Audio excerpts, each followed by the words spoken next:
नमस्कार साथियों, मैं विनीश पारासर। आप हैं मेरे साथ एक ऐसी खबर पर चर्चा करने के लिए जो हम सभी भारतीयों को निश्चित रूप से जाननी चाहिए। साथियों, हमारे विदेश मंत्री एस जयशंकर साहब ने कन्फर्म कर दिया है कि भारत और चाइना ने मिलकर एक बॉर्डर एग्रीमेंट साइन कर लिया है और भारत और चीन की सेनाएं अब 2020 वाली स्थिति को मेंटेन करेंगी। क्या है पूरी खबर, विस्तार से इस वीडियो में चर्चा करेंगे। यदि आप नए हैं, पहली बार चैनल पर आए हैं तो प्लीज़ चैनल को सब्सक्राइब जरूर करें। साथियों, बात शुरू होती है 2020 से। यहाँ हम पहले LAC की बात करते हैं। LAC जो एक युद्ध विराम रेखा है। आपको जानकर आश्चर्य होगा कि आज भी भारत और चीन के बीच में वास्तविक रेखा नहीं है। साथियों, LAC जिसकी लंबाई 4057 किलोमीटर है। साथियों, LAC जम्मू कश्मीर, लद्दाख, हिमाचल प्रदेश, उत्तराखंड, सिक्किम और अरुणाचल प्रदेश से होकर गुजरती है। यह जम्मू कश्मीर में भारत को अक्साई चीन से अलग करने वाली रेखा है। साथियों, इसी रेखा पर पेट्रोलिंग को लेकर भारत और चीन के बीच में अक्सर विवाद होते रहते हैं। आप सभी को पता होगा कि मई 2020 में भारत और चाइना के बीच में गलवान घाटी में झड़प हुई थी, जहां पर 20 भारत के सोल्जर्स मारे गए, वीर गति को प्राप्त हुए थे, जिसमें एक हमारे कर्नल संतोष बाबू भी थे।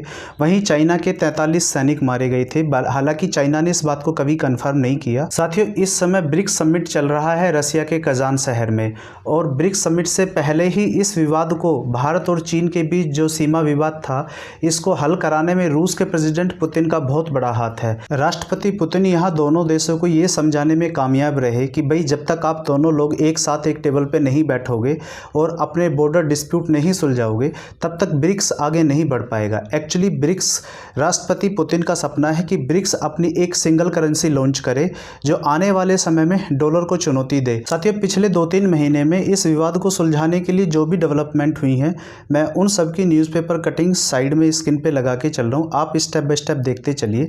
साथियों, चाइना के ये शी जिनपिंग के बाद दूसरे पावरफुल व्यक्ति हैं। इनका नाम है वांग यी।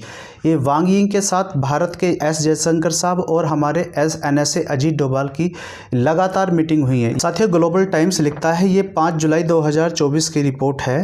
वांग Xi meets Jaishankar as both side agree to continue talks on border issue. यानी कि दोनों साइड एग्री कर रही हैं कि जो भी हमारे बॉर्डर इशू है, इन पे लगातार बातचीत होनी चाहिए।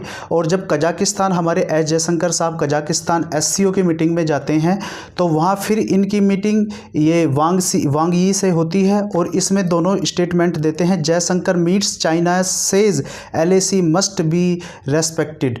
वहीं 25 जुलाई को भारत के विदेश मंत्री की वांग यी से लाओस में फिर से मुलाकात होती है, और यहाँ से जो स्टेटमेंट आती है उसमें ये कहते हैं, Jaishankar meets Chinese Wang Yi in Laos, push for urgency in resolving LAC standoff. वहीं 12 सितंबर को हमारे NSA अजीत डोभाल जी रसिया जाते हैं, जहां इनकी मीटिंग राष्ट्रपति पुतिन से होती है। वहीं इनकी मीटिंग चाइना के यांग यी से फिर से वहां पे मीटिंग होती है और मामला सोल्व कर लिया जाता है।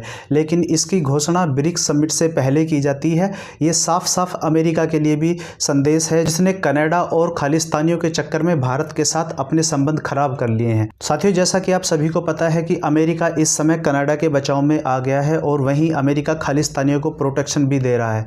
ये पुतिन बाबा का भी अमेरिका के लिए साफ संदेश है कि हम भारत के साथ और भारत की जनता के लिए खड़े हैं।